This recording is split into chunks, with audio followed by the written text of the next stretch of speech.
sebagai koordinator. Saya Nimas Mukarramatul Islamiyah sebagai pemateri pertama. Saya Jabdullah Prilya, saya sebagai pemateri kedua. Saya Okatingan Azhara sebagai pemateri ketiga. Saya Isma Khaira Dewi sebagai pemateri keempat. Saya mempersilahkan pemateri pertama untuk membacanya.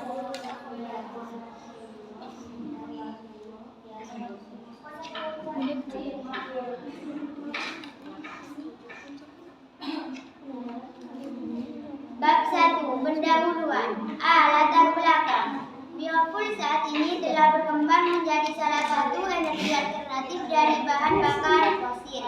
Sebagai salah satu sumber energi terbarukan, biofuel adalah alternatif yang tepat untuk menggantikan bahan bakar fosil yang tak terbarukan dan mulai menipis persediaannya. Selain karena ketersediaannya, perolehan dan penggunaan bahan bakar fosil yang tidak ramah lingkungan juga menjadi alasan dijadikannya. Biofuel sebagai salah satu sumber energi yang paling dicari dan diteliti saat ini. Bomani DKK 2009 berpendapat bahwa penggunaan biofuel mulai menjadi populer karena kemampuannya untuk mengurangi ketergantungan terhadap bahan bakar fosil.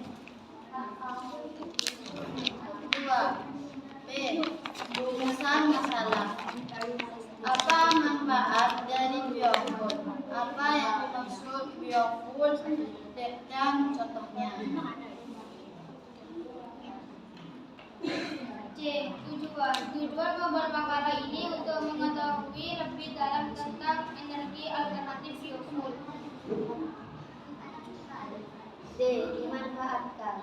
Manfaat biofuel atau bahan bakar nabati bisa mengurangi ketergantungan negara pada impor bahan bakar minyak, terus menyerap hasil panen dan otomatis meningkatkan ekonomi mereka dan menghasilkan emisi karbon yang jauh lebih sedikit dari bahan bakar fosil atau batu bara.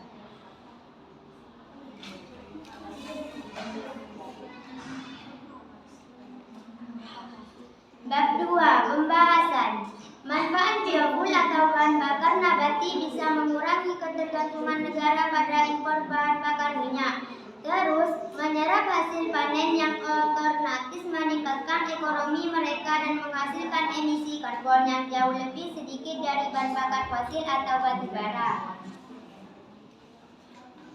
Biofuel atau bahan bakar hayati adalah setiap bahan bakar baik padatan, cairan ataupun gas yang dihasilkan dari bahan-bahan organik.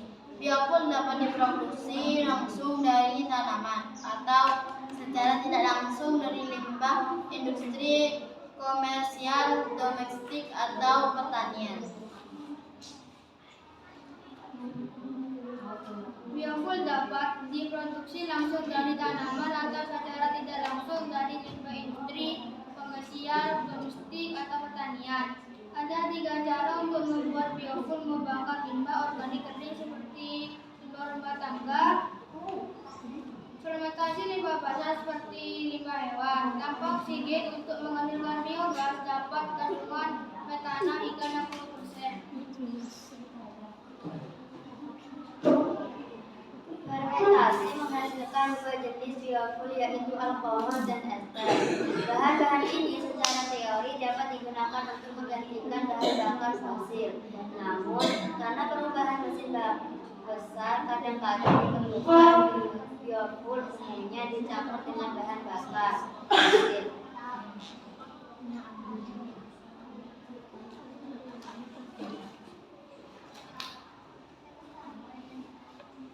Biofuel menawarkan kemampuan untuk menghasilkan energi tanpa meningkatkan konsentrasi karbon di atmosfer. Karena berbagai tanaman yang berbentuk biofuel mengurangi konsentrasi karbon dioksida di atmosfer. Tidak seperti bahan bakar fosil, karbon tersimpan di bawah tanah selama jutaan tahun. Seperti bahan bakar fosil, karbon tersimpan di bawah tanah selama jutaan tahun kembali ke udara. Oleh karena itu, biofuel lebih netral terhadap iklim dan sedikit meningkatkan konsentrasi gas rumah kaca di atmosfer. Biofuel juga mengurangi ketergantungan pada minyak dan meningkatkan keamanan energi. Produk dari biofuel. 1. Bioetanol. Digunakan sebagai pengganti BBM bensin dalam lalu lintas dengan target 10. Bahan bakunya berasal dari tebu dan singkong. 2. Biodiesel. Ini menggantikan diesel atau solar yang digunakan untuk transportasi 10% dan pembangkit listrik 50%. Bahan bakunya berasal dari kelapa sawit dan jarak pagar.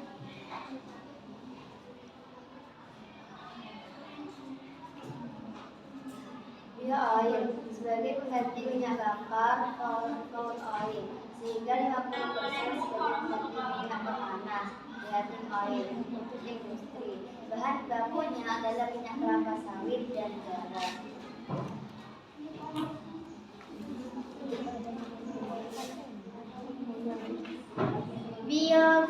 Biokerosin mengganti minyak tanah untuk rumah tangga 10% dengan bahan baku seperti minyak sawit dan jarak. Bioil sebagai pengganti minyak diesel otomotif untuk transportasi 10% dan pembangkitan listrik 10% dan minyak bio sebagai pengganti minyak diesel industri untuk transportasi laut dan kereta api 10% dan bahan baku yang identik dengan biominyak tanah.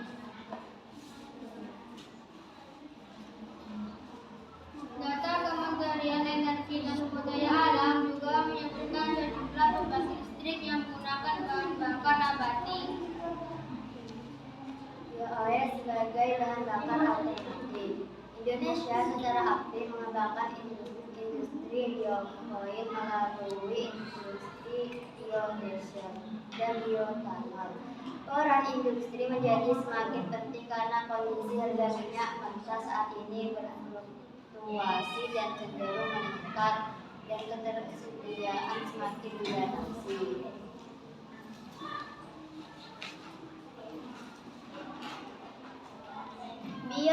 Biodiesel terdiri dari minyak nabati seperti kelapa sawit.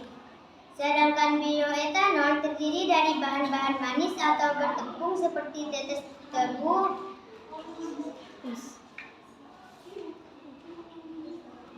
Peran kedua jenis bahan bakar alternatif di masa depan akan sangat penting untuk mengatasi krisis energi di Indonesia.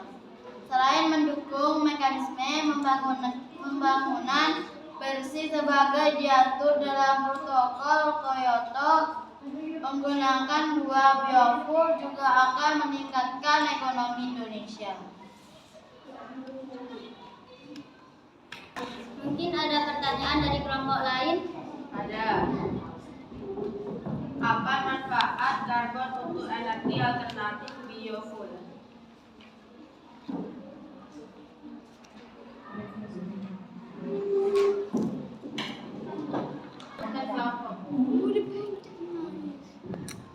Manfaat biofuel atau bahan bakar nabati bisa mengurangi ketergantungan negara pada impor bahan bakar minyak.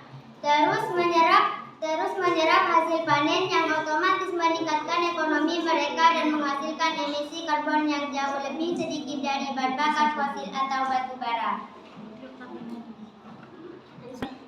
Apakah jawaban dari kelompok kami sudah bisa diterima? Sudah, terima kasih.